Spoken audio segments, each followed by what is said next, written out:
রসায়নের দুনিয়াটা কিন্তু বেশ অদ্ভুত, তাই না? এমন অনেক কিছু আছে যা আমাদের অবাক করে দেয়। আজ আমরা ঠিক তেমনই একটা রহস্য নিয়ে কথা বলবো। ভাবুন তো, দুটো অণু দেখতে প্রায় একই রকম, কিন্তু তাদের ব্যবহারে আকাশ পাতাল তফাত। তো চলুন শুরু করা যাক এই কেমিক্যাল ইনভেস্টিগেশন। তো আজকের মূল প্রশ্নটা কি?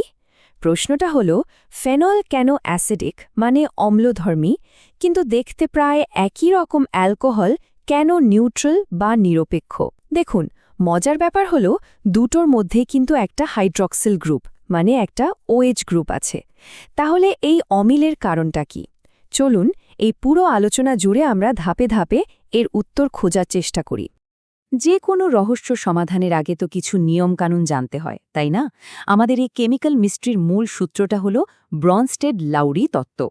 এখন কঠিন নামে ভয় পাওয়ার কিছু নেই। সহজ কথায়, অ্যাসিড হলো এমন একটা জিনিস যে প্রোটন মানে একটা হাইড্রোজেন আয়ন দান করতে পারে। যে যত সহজে এই প্রোটনটা ছেড়ে দিতে পারে সে তত বড় অ্যাসিড। ব্যাস, এই একটা আইডিয়াই কিন্তু আমাদের পুরো তদন্তে পথ দেখাবে। আচ্ছা, তাহলে আমাদের ইনভেস্টিগেশনের প্রথম পর্বে যাওয়া যাক। আমাদের প্রধান সন্দেহভাজন কে? অবশ্যই ফিনল। চলুন আগে একে নিয়েই কাটাছেড়া করা যাক। কেন এটা অ্যাসিডের মতো আচরণ করে? তো ফেনলকে যখন জলে মেশানো হয় তখন আসলে কি হয়? ভালো করে খেয়াল করুন। ওর হাইড্রক্সিল গ্রুপ থেকে একটা প্রোটন মানে H+ আয়ন ছেড়ে দিচ্ছে, আর এর ফলে যেটা তৈরি হচ্ছে সেটার নাম ফিনক্সাইড আয়ন। এখন যেহেতু ফেনল একটা প্রোটন দান করে ফেলল, তার মানে ব্রনস্টেড-রাউরি নিয়ম অনুযায়ী এটা তো একটা অ্যাসিড। তাহলে কি কেস এখানেই শেষ? একদমই না, আসল গল্প তো এখান থেকেই শুরু হচ্ছে। কিন্তু আসল প্রশ্নটা হলো, ফেনল এত সহজে কেন ওর প্রোটনটা ছেড়ে দেয়? এর পেছনে আসলে দুটো বড় কারণ আছে। এক, ওর অক্সিজেন হাইড্রোজেন বন্ড বা বন্ধনটা বেশ দুর্বল। আর দুই, এবং এটাই সবচেয়ে ইম্পর্ট্যান্ট, প্রোটনটা ছেড়ে দেওয়ার পর যে ফেনক্সাইড আয়নটা তৈরি হয় সেটা মারাত্মক স্টেবল মানে স্থিতিশীল। চলুন এই দুটো পয়েন্ট একটু ভেঙে দেখা যাক। আর এই যে বললাম স্থিতিশীলতার কথা, এর পেছনের আসল হিরোর নাম হল রেজোনেন্স, বা বাংলায় যাকে বলে অনুরণন। বিশ্বাস করুন, এই একটা কনসেপ্টই ফেনল আর অ্যালকোহলের মধ্যে পুরো খেলার পার্থক্য গড়ে দেয়। এখানেই আসল ম্যাজিকটা হয়। দেখুন, ফেনলের অক্সিজেনের ওপর যে লোন পেয়ার ইলেকট্রন থাকে মানে বাড়তি ইলেকট্রন, সেটা কিন্তু এক জায়গায় বসে থাকে না। ওটা সোজা বেনজিন রিংয়ের ভেতরে লাফ দেয় আর পুরো অণু জুড়ে চক্কর কাটতে শুরু করে। ইলেকট্রনের এই যে ছড়িয়ে পড়া, একেই বলে ডিলোকালাইজেশন। আর এর ফলে অনেকগুলো রেজোনেন্স স্ট্রাকচার তৈরি হয় যা পুরো অণুটাকে অনেক বেশি স্থিতিশীল করে তোলে। আচ্ছা, তাহলে এই রেজোনেন্স কিভাবে অক্সিজেন হাইড্রোজেন বন্ডটাকে দুর্বল করে? আসুন ব্যাপারটা স্টেপ বাই স্টেপ ভাবি। এক, অক্সিজেনের ইলেকট্রন বেনজিন রিংয়ের দিকে চলে গেল। ফলে অক্সিজেনের নিজের কাছে ইলেকট্রনের একটা ঘাটতি তৈরি হলো। ও কিছুটা পজিটিভ হয়ে গেল। এখন এই ঘাটতি মেটানোর জন্য ও কি করবে? ও তখন পাশের হাইড্রোজেন থেকে ইলেকট্রন আরও জোরে নিজের দিকে টানতে শুরু করে। ফলে কি হয়? অক্সিজেন আর হাইড্রোজেনের বন্ডটা দুর্বল হয়ে যায়, আর প্রোটনটার জন্য বেরিয়ে যাওয়াটা অনেক সহজ হয়ে যায়। কেমিস্ট্রির একটা গোল্ডেন রুল আছে, জানেন তো? সবকিছুই স্টেবিলিটি বা স্থিতিশীলতার দিকে দৌড়ায়। যেহেতু ফেনল একটা প্রোটন ছেড়ে দিয়ে একটা অসম্ভব স্টেবল ফেনক্সাইড আয়ন বানাতে পারছে, তাই এই রিয়াকশনটা খুব সহজেই ঘটে যায়।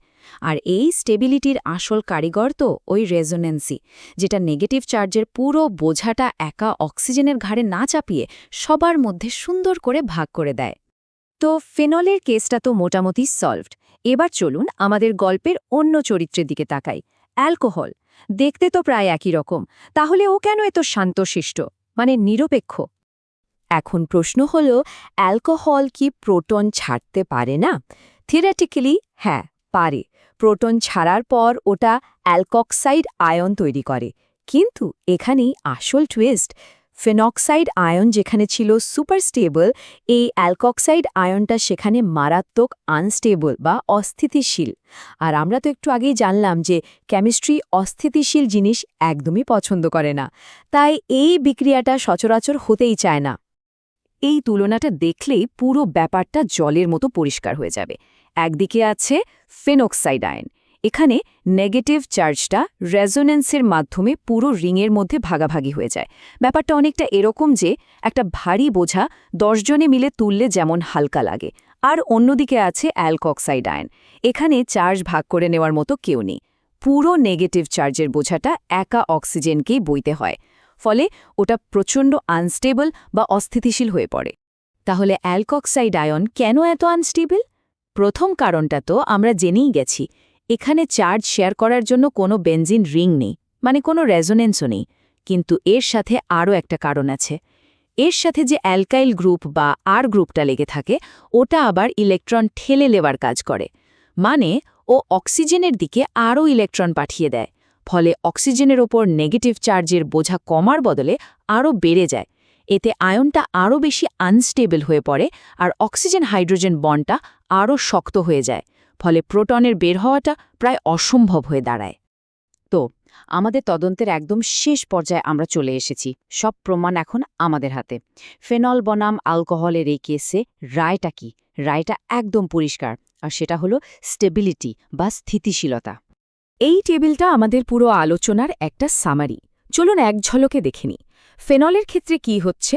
ও প্রোটন ছেড়ে দিয়ে একটা খুব স্টেবল ফেনক্সাইড আয়ন বানাচ্ছে, যার কারণ হলো রেজোনেন্স।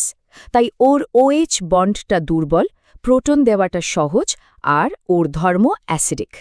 আর অ্যালকোহলের ক্ষেত্রে ও প্রোটন ছাড়লে তৈরি হয় একটা আনস্টেবল অ্যালকক্সাইড আয়ন।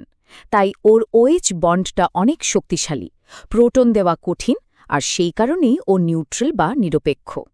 সুতরাং পুরো রহস্যের মূল চাবিকাঠিটা কি দাঁড়ালো? একটাই শব্দ, স্টেবিলিটি। যে অণু প্রোটন ছাড়ার পর নিজেকে যত বেশি স্থিতিশীল করতে পারবে, সেই অ্যাসিডের মতো আচরণ করবে।